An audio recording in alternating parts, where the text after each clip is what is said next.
Sorry, I started yawning. It's not a good way to start a video. Sorry.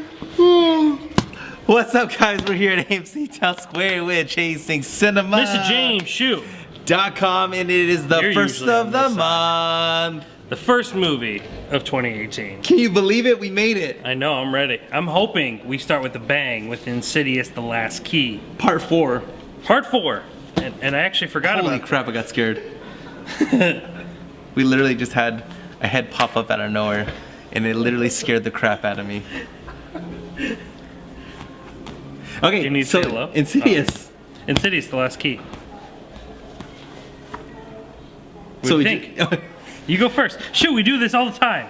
Here's the truth of what I thought of the movie. Okay, I'm just being being deadly honest.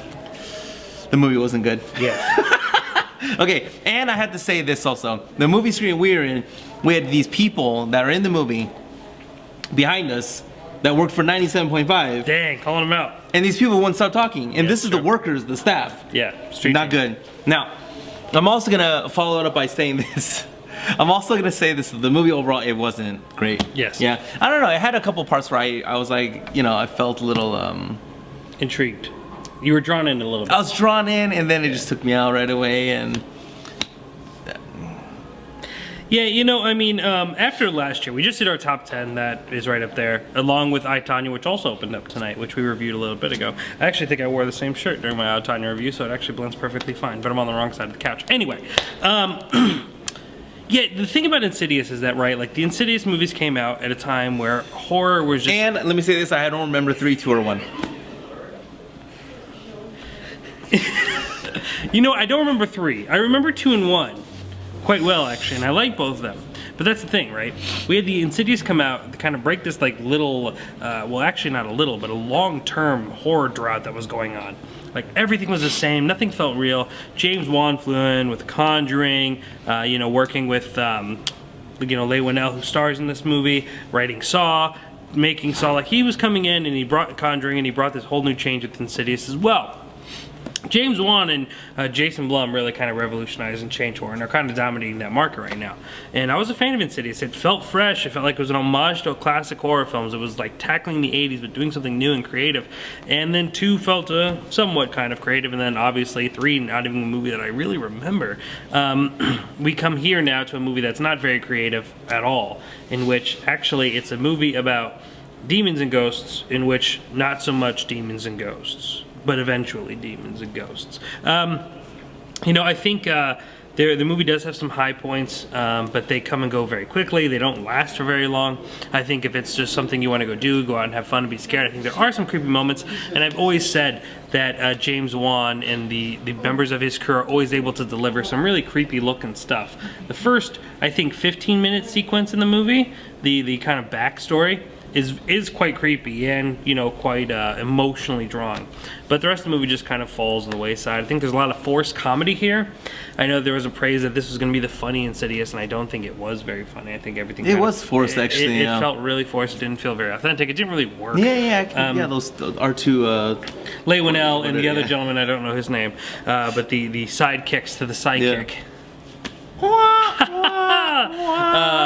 Yeah, there was nothing for me to really grasp onto. It was something that I feel like we've seen before, and even though the Further makes an appearance in this movie, that's right, the Further makes an appearance in this movie, which we've obviously seen, the place that they go to that's on Beyond, and we have fog on the floor, and it looks very creepy.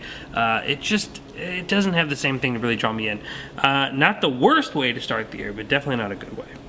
You know, I'm not gonna lie, Chasing Cinema, it's off to we just stalled. We were like, vroom, vroom, and, oh. It was like a practice run. Yes. It was like, all right, that's easy. Bring me what you got. Yeah. But, you know, after last year, especially with our top 10, February was a month to really appreciate. So I'm really looking forward to February. And this year we get 50 Shades of Grey, but the third one. Yeah, 50 Shades of Freed. Is that what it's called? Even though I didn't like the last 50 Shades. But we have The Commuter next week. We have a bunch I actually want to watch that.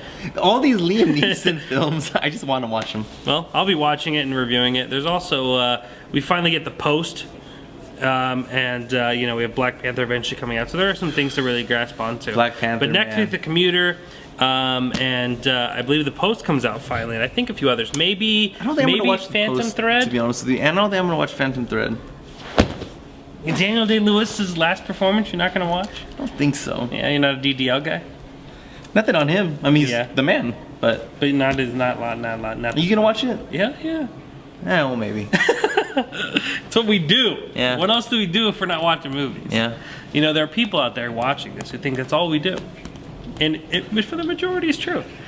You know, on my top 10, I said I watched 115 new films. Yes. And we realized You were lying. that was a lie. 113. Need to recant that. 113, at least. And I'm sure there were probably a few others that you snuck in there that are duplicates. Well, I don't know my official number, but I know it's far less than it was last year when I got to 377. I'm sorry, 366. 60 hours worth. No, more than that. 600 hours probably. That makes sense. Anyway, our top 10's available. It is quite lengthy, but I promise you, you'll be rewarded with it. It is beautiful.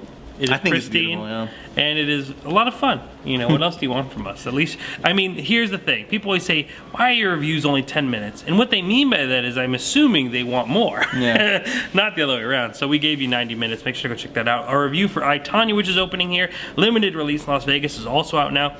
Go check out those reviews, and go check out our full-length written review of Insidious, The Last Key on ChasingCinema.com. Next week is Commuter. There's a lot of movies next week, so I don't even want to go through them all because I don't know exactly what's opening here and what's going to be available. But if you want the update on that, go to facebook.com/theofficialjameschue, click on events. yes, and The see whole what's list playing. pops up. For sure the Commuter, for sure The Post, I love it. ChasingCinema.com is known as the Film Lovers website.